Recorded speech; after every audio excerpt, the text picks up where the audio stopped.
We're on page Hey. Hey. Hey.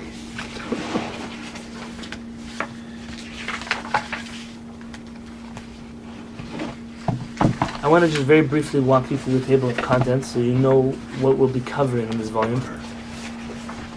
I want to make a request, but you don't have to listen to me. My request. I mean, you should, but I can't make you. That's no, it's not a school with little children. The hardest thing about studying Torah is retaining what it is that we study.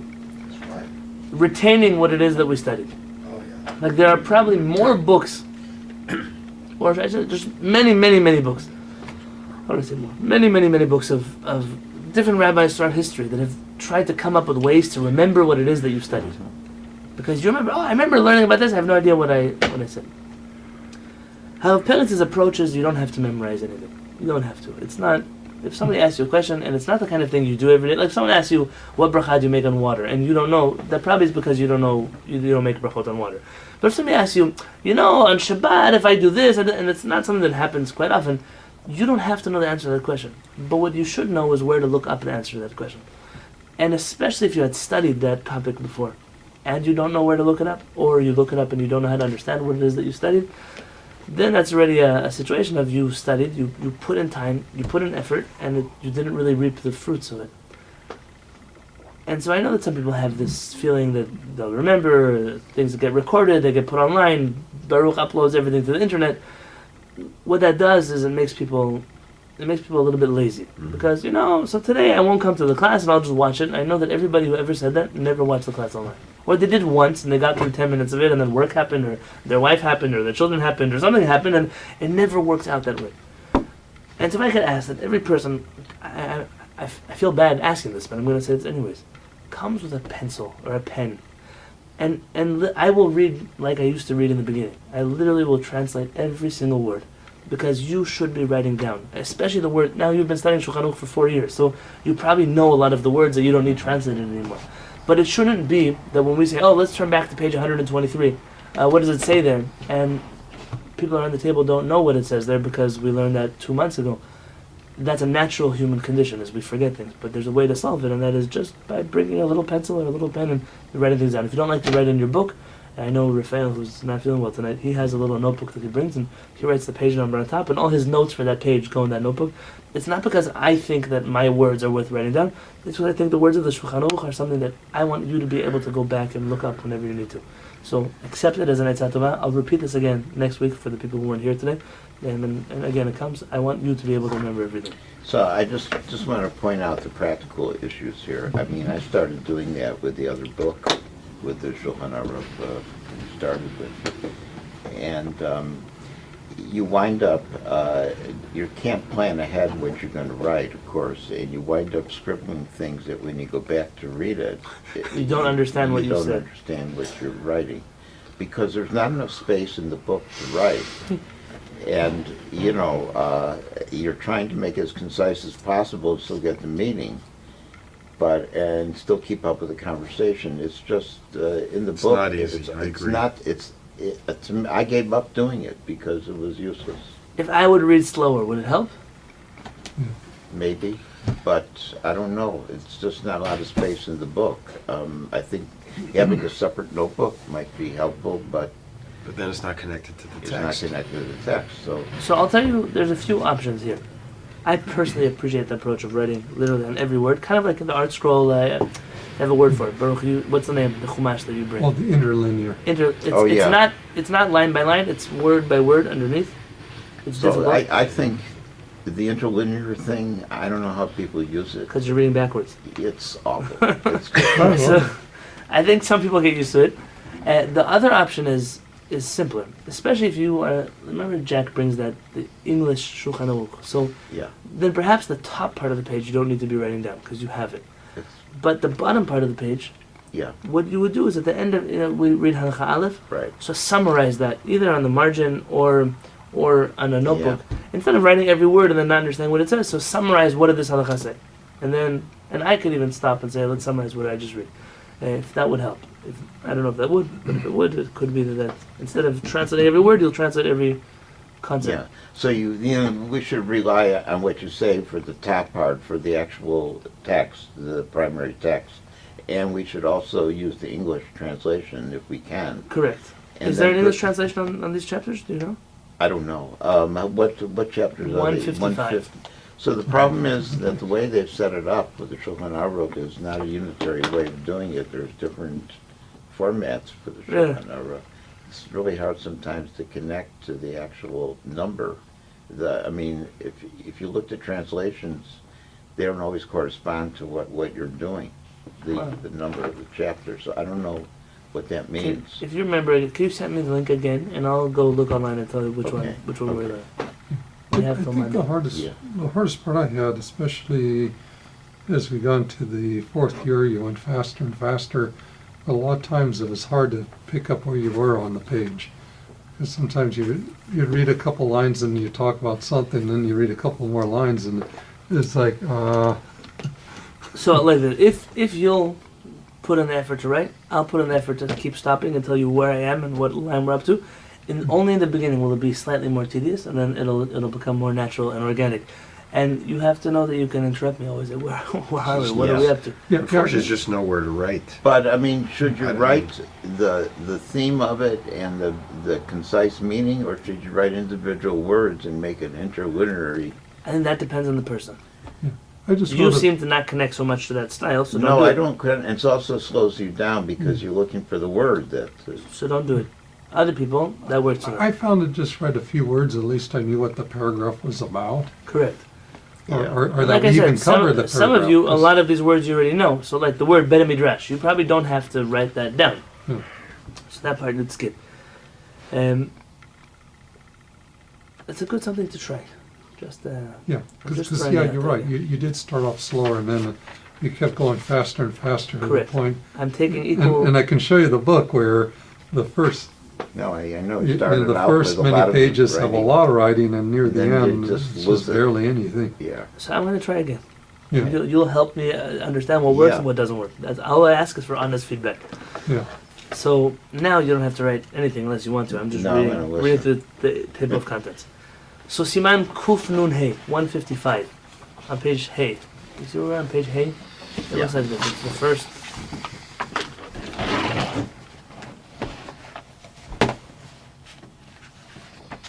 It's the page right after the title page. Or after wherever there's the first blank page where they have the rabbis' names on the right. Oh, that hay. Yeah, I was that going to the hay. Yeah, that's the idea. That's and what I I was was like, going huh? to hay in the book. The small Hey. You say, yeah, And I was like, hey there. Anyway. So Siman Kuf Nun Hey is about establishing set times in a day to study Torah and the halachot of eating breakfast. Who knew there were halachot about eating breakfast? The hint has nothing to do with Kellogg's cereal. In fact, the rabbis recommend eating bread in the morning. This refers to the importance of having set times, not just whenever you can study, but have a set time to study Torah. The prohibition of wasting time and not studying Torah. The difference between what kind of Torah you should study in the daytime versus the nighttime. Whether it's better to study with other people or alone. What about a person who has a hard time studying on their own? What should they do? Staying awake, that's the hardest The part. halachot of saying Kaddish after you study Torah. Because most people, why some classes we say Kaddish afterwards, some classes we don't. This is all discussed in here. And then again, the laws of breakfast. Kuf Nun Vav, 156. So just curious, is breakfast halakhically necessary? No. It's a good idea set forth by our rabbis. They claim that if you start your day eating a meal, Keeps the 10,000 That- demons away. less on a spiritual, it that's simply what it says in the maintains a Torah. person's strength throughout the day. No, I don't have any. personally I'm struggle. not I questioning struggle about with the this, wisdom and of I don't. it. I don't think that it's healthy. But there are some days that I simply from the moment that I wake up and then I pray and then I run with my kids and then I'm this and that. And by the time I sometimes sit down to eat, so I have a cup of water. It could be 4 o'clock in the afternoon. Yeah. That's happened to me as a normal situation, and it's not good for me because I'll find myself unable to do things later that afternoon or in the evening. Chazal are very wise. When you just take those 20 minutes in the morning to sit down at the table and not rush, not grab a sandwich and run to your car, but sit down like a human being and drink a glass of tea or whatever it is that you do and just breathe. It starts off your day in whole. That's a suggestion. It's not a halakha. Yeah, that's what That's I what used you to asked. do that when I was your age. No, it's not good. It's not good for me at my age. So, What? Oh, chapter 156 is the studying of Torah and the obligation Parnasa. to make a parnasa, and just select halachot about how to do parnasa honestly. So this is not Choshen Mishpat. Choshen Mishpat is the last volume of Shulchan Aruch, which talks all about the laws of business. It's not about all the laws of business, simply highlights. In here, we're going to come up with a conversation about how much Torah study versus how much working. when you say how to do work, does that mean, what does it mean? That's what I want to know. Cheating people, swindling people. Oh, so it's moral things. Yes. Okay. Kuf Nun Zayin now talks about your main meal in the day, which you could infer from here. You don't have to. You could infer from here that Chazal had their large meal in the afternoon and only something light to eat at night. You don't have to read it this way. That's what's actually done in Israel. In Israel, nobody has a big dinner and then goes to sleep. It's like we Americans would do that. People have steaks and chickens and I don't know, bread and burgers, whatever they eat, and then they'll go right to sleep. In Israel, in fact, your meat meal, if you have a meat meal, is going to be lunchtime, and at night people have like maybe some salads or some fish or some not even fish. You'll mostly see like borekas or some soup. People will have something to that extent, and then they'll go to sleep later. But our rabbis talk about the time in which you should establish a meal, and good things to do or not do during the meal. Again, these are good suggestions. These are not halachot. Sounds like laws of health again. Yeah, it does touch. A lot of this will be familiar to those of you who have studied the Rambam's Hilchot Deot, who talks a lot about food, and it's not as heavy as the Rambam's, but a little lighter. Then we get into the deep, heavy halachot. 158. The laws of Nitilat Yadayim for a meal, and the laws of washing your hands for things like vegetables that are dipped into water. Think Pesach, Karpas. Why that night we wash our hands, but the other nights we don't. This whole chapter is about, and it'll be very interesting to compare and contrast this to what we've studied about washing your hands in the morning. It's not the same halachot. They look similar, but they're two different beasts. So there's some people who they eat a wet vegetable or fruit like an olive, they will Wash do their this. hands. Is that a custom or? Depends who you ask. Okay. We'll see it and say. 159, the halachot of what kind of vessel you can wash your hands from. You'll remember that in the laws of washing your hands in the morning, we referenced to this chapter here, but we didn't actually study from A to Z what kind of utensils are kosher for washing, what are not. Here we'll talk about what about things like sinks, things like that. And what happens if you dip your hands into the water instead of using a cup to pour on it. Vav, halakha vav. These are all the halachot. In fact, in some ways, I feel like we might have needed to start here and then gone back to the morning blessings. The kind of water that we use to wash our hands. Where's Can you this? use The next page? on the next page, on page vav? The kind of water we use? Can you use dirty water? Oh, Can you use juice? why should you use dirty Let's say you don't water? have water. Let's say you're by, imagine this. Let's say you're by an electric factory, what's it called, electric power plant. And the only water you get access to is the water that's coming out of their machines over there. I'm not telling you on a health level you should use that water. Rather, can halachically that water be used? Let's say you're somewhere where a horse is drinking from the trough, is that what it's called? True. Can you use that water if the horse dropped his food in there? These are questions. What about salt water? Is the ocean water kosher for washing your hands? It's not. You can't drink it. That's a good question. What about hot springs that have high sulfur content? These are all discussed here by Mar. Chatzitza, in 161, Siman Kuf Samach Aleph, all kinds of things that will get in the way between, a woman has to take away any separation between her and the water. There are similar halachot in Nitilat Yadayim. Do you have to take off your ring? What if you have a band-aid? What if you have a cast, chalila? What if you got paint on your hands because you're a painter? Tattoos. Imagine these things. So is it common to take off your ring when you're washing before eating food? A lot of people do that. The question is if you have to. The next is the order of washing your hands. When do you make a blessing? When do you lift your hands? When do you wash? How many times do you wash? The next section... Oh, I'll go slower. I see people writing. Kuf Samech Gimel. The Kuf Samech, that was what? The order of washing your hands. Washing, drying, lifting, blessing, all those orders. Yeah. Kuf Samech Gimel, what happens if you don't have water for washing your hands? Can you wear gloves? Can you eat it through the bag? Meaning hold it with a bag. Basically, do you have to wash your hands if your hands are covered?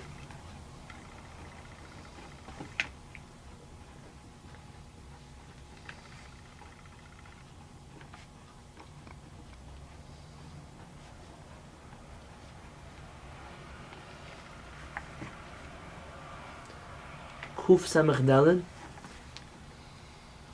has two halachot in there, and the first one is all about, can you wash your hands? The answer is yes, you can. The question is, what are the rules to it? Let's say you know that you're going to be getting on an airplane in 6 hours, but you won't have access to a sink before then.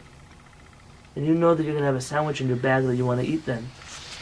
You can wash your hands in the morning, make a blessing on that hand washing, and eat the bread on the airplane 6 hours later. But there are things you have to be careful not to do in between. Talking is not one of them, by the way.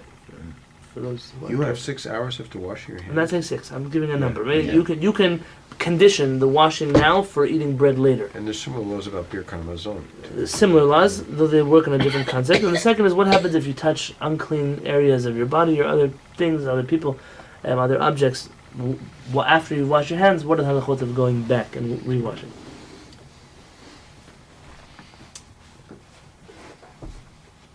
Kuf Samech Hey is a beautifully complicated subject. What if you wash your hands what if you go to the bathroom? And then you wash your hands because you went to the bathroom.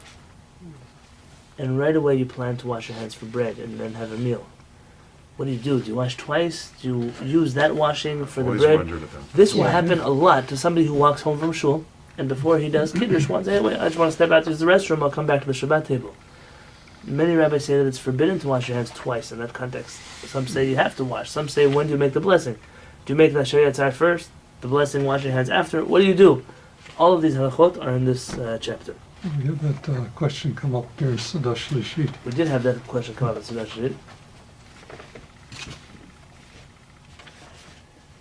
One of my favorites is in Kuf Samech Vav.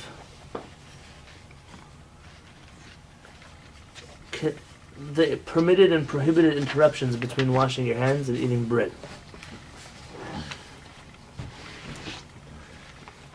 I can't tell how many people have been to my house and can't talk, and they hear me talk.